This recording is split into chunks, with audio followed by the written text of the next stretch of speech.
এই গলায় তুলসীর মালা দেখলে মনে পড়বে আমি বড় ভক্ত না, আমি প্রসাদ ভুজি, আমি বড় ভক্ত না, আমি গেরুয়া বসন পরে দাদার সঙ্গে তিলক সেবা করে বেড়াইয়েছি, আমি বড় ভক্ত না। তাহলে চিনবে কি করে ভক্ত? ভক্তের নয়নের দিকে তাকালে দেখবেন একবার কৃষ্ণ নামে যার হৃদয়টা দুলে ওঠে, একবার কৃষ্ণ নামে যার নয়নে বাড়ি ঝরে, অনুভব করবেন বাবা কিঞ্চিত ভক্ত হওয়ার অধিকার অর্জন করে ফেলেছে। কৃষ্ণ নামটা বললেই যখন তোমার হৃদয়ে আকুলতা এসে যাবে না, বুঝতে পেরে যাবে খুব তাড়াতাড়ি তোমার ভগবত দর্শন হবে।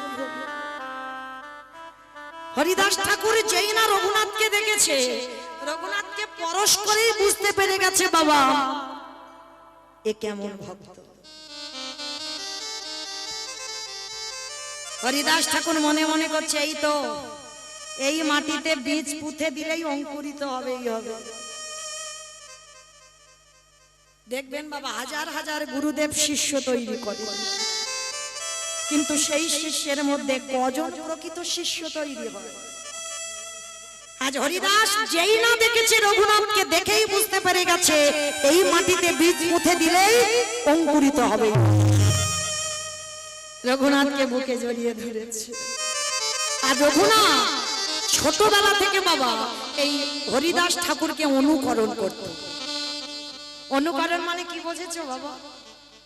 এই যেমন আমাদের কীর্তনিয়াদের এখন অনুকরণ চলছে, দেখবেন হুবাহুব একটা কীর্তনিয়া আর একটা কীর্তনিয়ার মতো গান গায়, একেবারে হুবাহুব একই রকম, এগুলোকে বলা হয় অনুকরণ। একজনকে একজন অনুকরণ করছে। তো তখনকার দিনে রঘুনাথ অন্য কিছু অনুকরণ নয়, হরিদাস ঠাকুরের কোন কোন জিনিস অনুকরণ করত?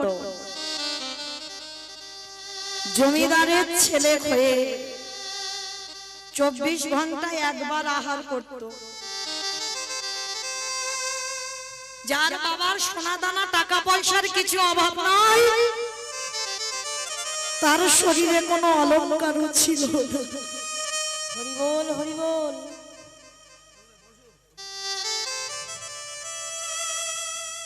কারণ বাবা কলি তো বসবাস করে স্বর্ণতে। ভক্তি জগতে যদি আগাতে চাও,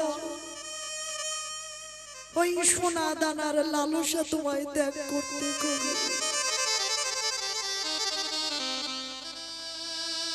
অনেক গহনা পড়ে থাকলে অহংকারে জন্মে যাবে, তোমার ভজন পথে বাধা হয়ে দাঁড়াবে। রঘুনাথের জমিদারির ছেলে হয়েও পরনে একটা বহির্বাস আর একটা অন্তর্বাস, সেও বাবা জীর্ণ মলিন শত চিত্র। কৃষ্ণ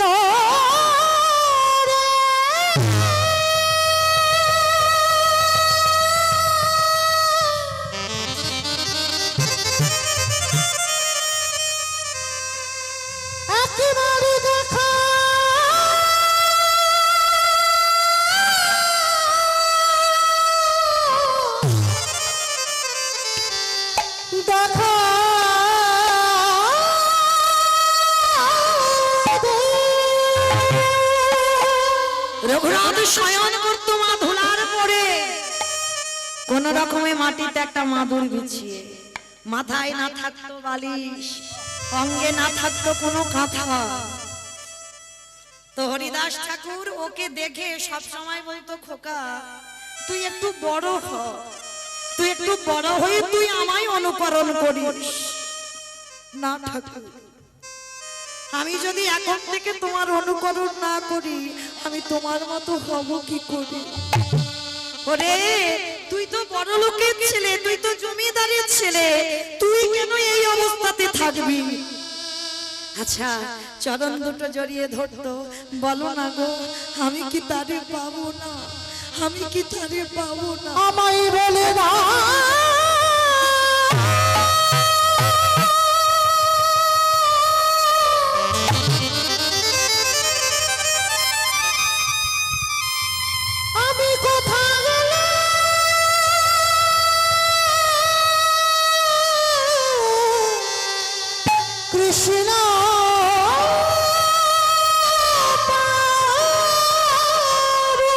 কৃষ্ণ ছাড়া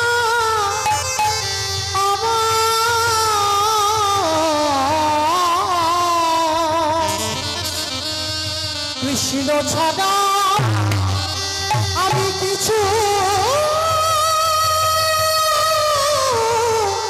চাহি না। সবসময় রঘুনাথের মনে শুধু একটাই ভাবনা, অন্য কোনো ভাবনা নয়, আমি কি তারে পাবো না।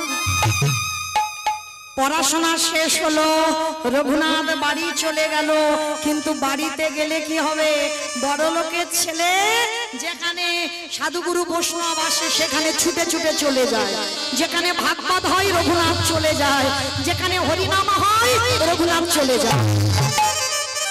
আবার বড় লোকের ছেলে তো আবার প্রজারা ছুটে গিয়ে রঘুনাথকে ধরে নিয়ে আসে। শেষে বাবা জ্যাঠা বিরক্ত হয়ে গেল, বিরক্ত হয়ে গিয়ে রঘুনাথকে ঘরে বন্দি করে রাখলো, শিকল দিয়ে রাখলো। কি গো মাইরা, ভোলানো যায়? একবার যদি তুমি আমার কৃষ্ণকে ভালোবেসে ফেলো,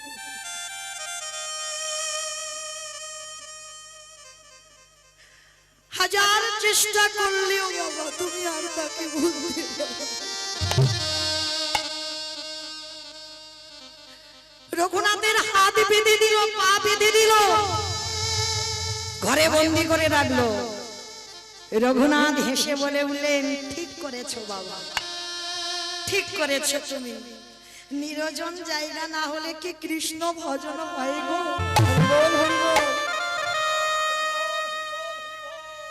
যার জন্য তো পরম বৈষ্ণব বেছে নিয়েছি বাবা, কেদারনাথ বদ্রীনাথ। একেবারে পাহাড়ের মাথায় লোকালয়েতে আমরা মালা করি, মালা হয়, নাম হচ্ছে, সংখ্যা বাড়ছে, কিন্তু বাবা ভিতরের নাম হচ্ছে না। ওটা বাইরের নাম, দেহ শুদ্ধ হচ্ছে, ভিতরের নাম করতে গেলে তোমার জানালা দরজা বন্ধ করে ভগবানের প্রতি ছবিটাকে হৃদয়ে ধরতে হবে। আর ওই ছবিটাকে হৃদয়ে ধরে যদি একবার নয়ন জলে কেঁদে একবার মালা করতে পারো, তাইতে মা তোমার সারা জন্ম ধন্য হয়ে যাবে। রঘুনাথ বলছে, ঠিক করেছো বাবা, আমি চাইছিলাম এই রকম নিরজন জায়গা, এই রকম নিরজন জায়গা আমার ইচ্ছা। বাবা রাতের বেলা করে খেতে দেয় রঘুনাথকে, অত সোজা নয়। এক সপ্তাহ রঘুনাথ কিছু খায়নি, এক সপ্তাহ। ভাবতে পারছো, অনেকে শিব চতুর্দশী দুদিন উপবাস হয়ে গেল, হয়ে যায়নি? আমাদের হয়েছে দুদিন হয়ে গেছে, কিছু খাওয়া দাওয়া হয়নি, ওই একটু ফল পাওয়া, একদিন তো নির্জলাই হয়ে গেল। তাহলে দুদিন উপবাস করে আমাদের যদি অত কষ্ট হয়, রঘুনাথ এক সপ্তাহ কিছু খাইনি গো। বাবা মা কৃষ্ণ ভোলাবার জন্য শিকল দিয়ে বেঁধে রেখেছে, বলে ভুলে যাও ওই নামটা, কিন্তু ওকে তুমি ভুলবে, আর কৃষ্ণ যদি তোমারে ধরে তুমি ভুলতে পারবে?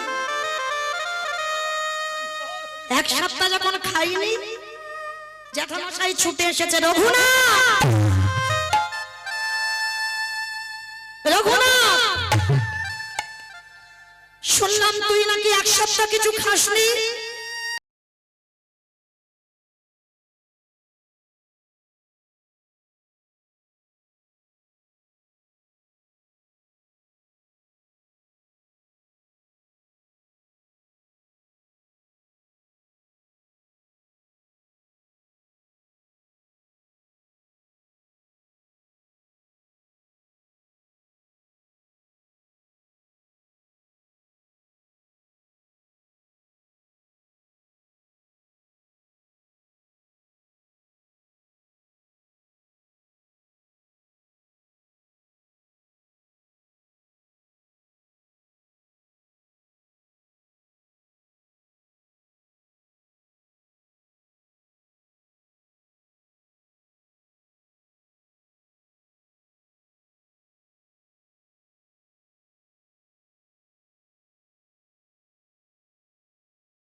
প্রমাণ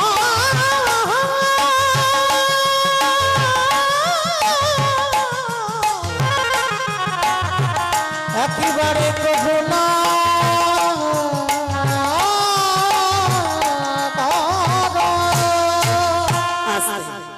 যেই আজকের বাবা যেই বলেছে কৃষ্ণ বলে কাঁদতে হবে না, কৃষ্ণ কলিতে গৌর হয়ে এসেছে নদিয়া। গুরুদেব মানে আমার কৃষ্ণ কলিতে গৌরাঙ্গ বলে, হ্যাঁ তাহলে আজকে থেকে তুই কৃষ্ণ বলে নয়, আজকে থেকে গৌর দর্শনে যাবি। তাই হিরণ্য দাস আর গোবর্ধন দাস বলছে আমি যখন কথা দিয়েছি চল তোকে নিয়ে নদিয়ায় একবার ঘুরে আসি, তোর কৃষ্ণ দেখি আনি। আজকে ছেলের হাত ধরে নিয়ে গেল নবদ্বীপের মাটিতে। বাবা যেদিন নদিয়ায় গেছে গিয়ে সংবাদ পেল 24 বছর বয়সে নিমাই সন্ন্যাসী দর্শন হলো না। অত সোজা নয়, গুরু দর্শন কৃষ্ণ দর্শন জগতে বড় দুর্লভ। হাজার বার যদি মনে করো আমি দীক্ষা নেব দীক্ষা নেব দীক্ষা নেব না, কৃপা যতদিন না হবে তুমি 10 বার যাবে আর 10 বার ফিরবে, হবে না। আর কৃপা যেদিন হয়ে যাবে বাবা সেদিন তোমাকে কেউ আর আটকে রাখতে পারবে না। সে যেখানে থাকো বাবা, তুমি যদি যেতে না পারো গুরু তোমার কাছে এসে হাজির হবে। এই বিশ্বাস যাদের আছে বাবা তারাই বিশ্বাস করে, আর যাদের বিশ্বাস নাই তাদের শুনেও লাভ নাই। কিন্তু যাদের বিশ্বাস আছে, তো আজকে কি করেছে রঘুনাথ গেল কিন্তু শুনল নিমাই সন্ন্যাসী, তাহলে কি হবে? ফিরে এলো কিছুদিন পর।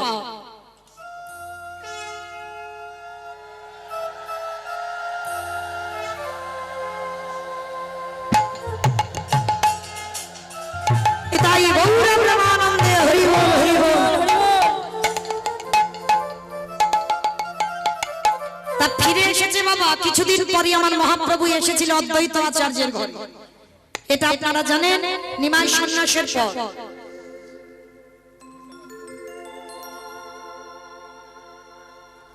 রাধে ভক্তচরণে আমার একটা নিবেদন, কেউ বারে বারে হরিবাসরে আসবেন না। আমি বলছি বলে যেন কেউ কষ্ট পাবেন না বা মনে কিছু করবেন না যে কীর্তনিয়া বলছে, কিন্তু বারে বারে যদি আসেন তো কীর্তনের একটু ব্যাঘাত হয়। তার জন্য আপনাদের কীর্তনের শেষে আমি একটু বাইরে গিয়ে দাঁড়াবো, তখন আসবেন, কিন্তু কীর্তন চলাকালীন নয়। তাই গৌর প্রেমানন্দে হরি বল। আজকে কি করেছে বাবা রঘুনাথ যখন খবরটা পেয়েছে অদ্বৈত আচার্যের ঘরে সন্ন্যাসের পরে নিমাই এসেছে, তাই হিরণ্য দাস আর গোবর্ধন দাসের সঙ্গে করে নিয়ে আমার রঘুনাথ গিয়েছিল ওই অদ্বৈত আচার্যের ঘরে শান্তিপুরে। আর শান্তিপুরে যেই না গিয়ে দাঁড়িয়েছে, গিয়ে কি দেখছে জানো? রসে তনু ঢর ঢর গৌর কিশোর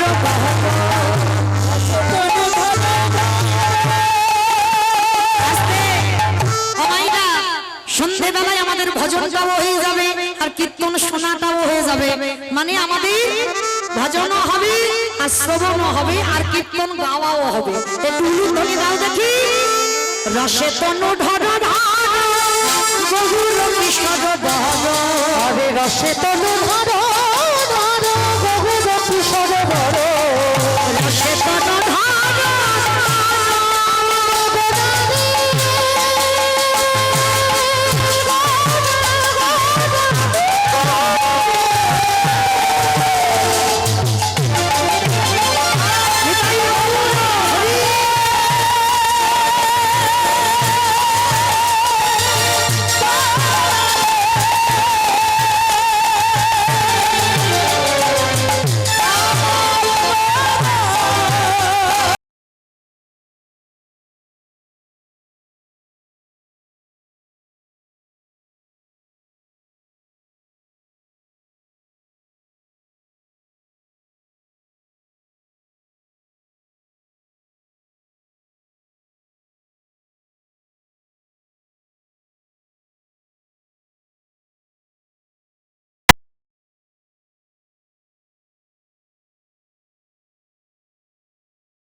প্রসাদ কোনোদিন গলা খায়, প্রসাদ কোনোদিন বাসি খায়, প্রসাদ জীবনে পচে যায় না, প্রসাদ প্রসাদে খায়।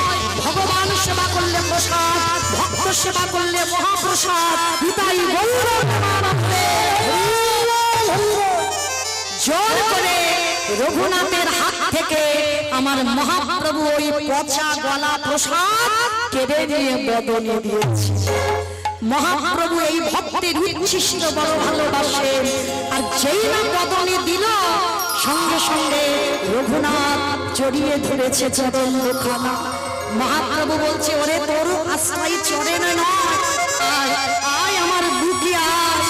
রঘুনাথ, আজ থেকে জানলাম তোর মতো ভক্তে, তোর মতো বৈরাগ্য আর পৃথিবীতে কারোর হবে না। তাই রঘুনাথ চলে গেল রাধা কুণ্ডের তীরে।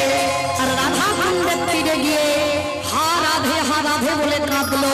রৌদ্র প্রখরতা, রাধা রানী নিজের বস্ত্রটা আচ্ছাদন করে রেখেছে। পিছনে তাকিয়ে দেখলো রাধা রানী একা দাঁড়িয়ে আছে। রঘুনাথ বলল, রাধে তোমাকে একা নয়, কৃপা করে তুমি যুগল রূপে দর্শন দাও। রাধা কুণ্ডের তীরে যেখান থেকে রঘুনাথের উৎপত্তি হলো, সেইখানে জীবনের শেষ সময় আমার যুগল মাধুর্য দর্শন করলেন। আজ রাধা গোবিন্দ যুগলে দাঁড়ালে স্বামীর মানে দাদা গিল কিশোরী গো,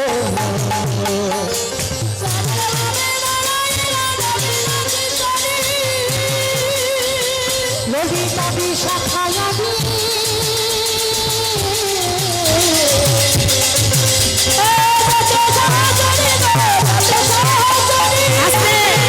সবাই দেখি যাবার সময় আমার হাত দুটো তোলো তোলো কি সবাই প্রত্যেকে পথের পাতায় পাতায় দিচ্ছে কতখানা, পথের পাতায় পাতায় দিচ্ছে কতখানা। আমি কেন ডাকি মাকে